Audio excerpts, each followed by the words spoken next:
जय श्री राम दोस्तों।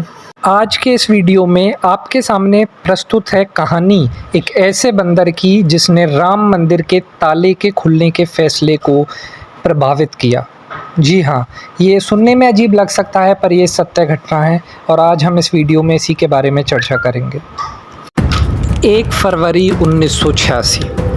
इस दिन अयोध्या की सुबह और दिन से अलग थी। वजह थी कि इस दिन वहाँ पर मौजूद बाबरी मस्जिद का जो विवादित ढांचा था उसके ताले को खुलने को लेकर एक अहम फैसला आने वाला था। सुबह से ही भारी संख्या में लोग आना शुरू हो गए थे फैजाबाद जिला अदालत।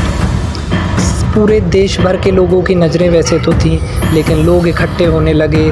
भारी पुलिस बल मौजूद था, भारी मात्रा में लोग मौजूद थे और अदालत खचाखच भर चुकी थी सुबह से ही, और वहाँ पर पैर रखने की भी जगह नहीं बची थी।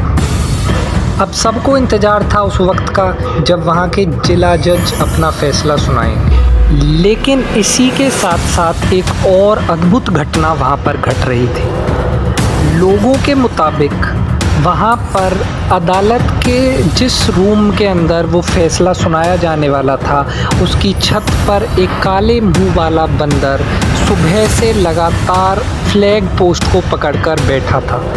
वहाँ पर मौजूद लोग उसे मूंगफली, फल आदि भेंट कर रहे थे खाने के लिए, परंतु उसने किसी भी चीज़ से हाथ नहीं लगाया और वो वहीं पर शांति से बैठा रहा। इस बंदर को खुद जो जिला जज थे कृष्ण मोहन पांडे, उन्होंने भी अदालत में प्रवेश करते वक्त देखा। 1 फरवरी 1986 शाम 4:40 वो ऐतिहासिक फैसला सुनाया गया। फैजाबाद के तत्कालीन जिला जज कृष्ण मोहन पांडे ने फैसला सुनाया कि उस मस्जिद का ताला खोला जाए और वहाँ पर हिंदू पक्ष पूजा पाठ कर सकता है। इसके बाद जो घटना हुई वो और भी ज़्यादा अद्भुत थी और इसका जिक्र खुद कृष्ण मोहन पांडे यानी फैजाबाद के तत्कालीन जिला जज जो थे उन्होंने बाद में लिखी हुई अपनी किताब, अपनी आत्मकथा वॉइस ऑफ कंसाइंस में इसका जिक्र किया। उन्होंने अपनी इस आत्मकथा में लिखा, The monkey did not touch any of the offerings and left when the order was passed at 4:40 p.m.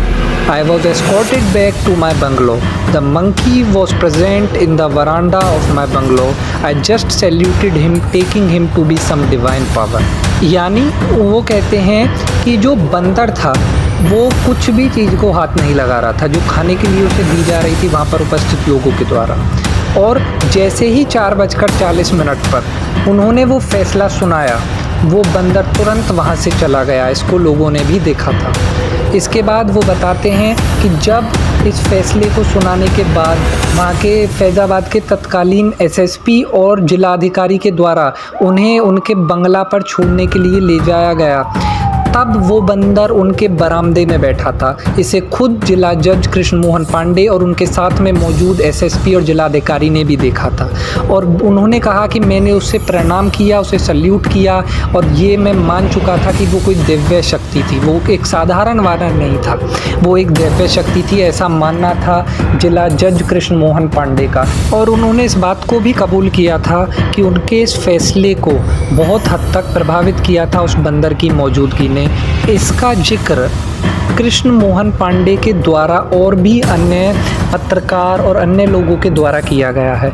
ये कहानी सबको पता है, अलग अलग लोगों का अलग अलग विवेक होता है, उस हिसाब से सबकी अपनी सोच है कि क्या वो वानर सही में दिव्य था या मात्र एक ये इत्तेफाक था। वैसे मेरे हिसाब से इत्तेफाक नहीं था, ये हो सकता है कि वो वानर दिव्य था और ये हम सबसे छुपी हुई बात नहीं है कि हनुमान जी कलयुग में भी हैं, कलयुग में वो मौजूद हैं। तो मेरा मानना ये है कि शायद वो रामदूत हनुमान जी खुद ही थे जो ना केवल उस फैसले को प्रभावित करने के लिए बल्कि जिला जज कृष्ण मोहन पांडे को ये आश्वस्त करने के लिए अपनी मौजूदगी दिखाई थी उन्होंने कि आपका फैसला सही है, आप निश्चिंत रहिए। और यहाँ तक कि वो उनकी सुरक्षा के लिए भी प्रतिबद्ध थे, इसलिए ही जब तक उनके बंगले पर वो सही सलामत ना पहुँच गए तब तक वो वहाँ थे। उसके बाद ये बोला जाता है कि उस वानर को कभी किसी ने वहाँ पर नहीं देखा। खैर, आज की हमारी कहानी ख़त्म होती है यहीं पर। इस पर आपकी क्या राय है और आपको क्या लगता है, ये अवश्य कमेंट बॉक्स में बताइएगा और बने रहिए हमारे चैनल पर ऐसी ही और इंटरेस्टिंग वीडियोज़ के लिए जो सनातन धर्म से जुड़ी हैं।